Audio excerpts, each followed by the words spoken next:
Question des conjonctions planétaires avec le zodiaque saisonnier, le zodiaque tropique, a toujours pesé et plombé la réflexion et la recherche astrologique. En fin de compte, on ne peut pas penser ces questions sans recourir aux étoiles fixes.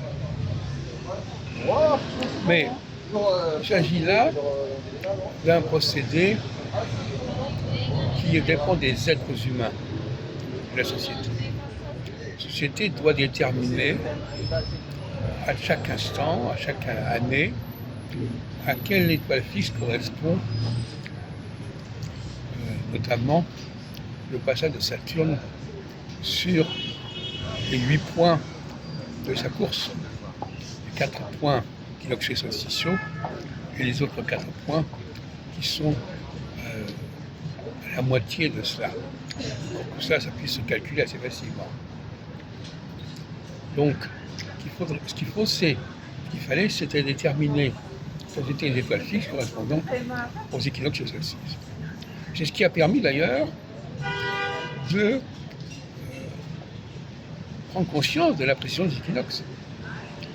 Le mot précision des équinoxes veut dire qu'on est conscient que les équinoxes ne restent pas toujours au même endroit par rapport aux étoiles fixes. Donc il fallait renommer les étoiles fixes. Et le rôle des constellations, ça a été effectivement la division en 12 constellations.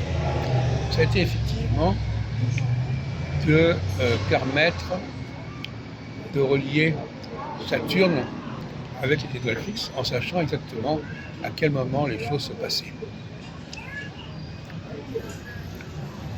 Autrement dit, on a un rapport entre le ciel et la terre, puisque c'est aux hommes, aux prêtres, les ziggourats, c'est-à-dire que de préciser à quel moment l'étoile fixe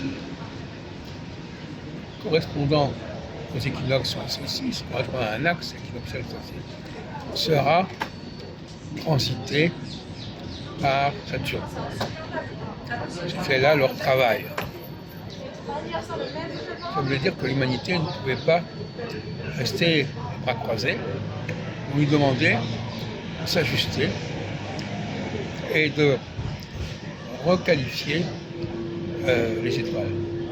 Alors effectivement, les étoiles fixes royales ont existé. Régulus, Taurès, Rigolo. Mais elles n'ont pas pu correspondre à chaque instant aux équinoxes et aux solstices. Elles n'ont pu le faire qu'à un moment donné. Donc, on a la trace de cette correspondance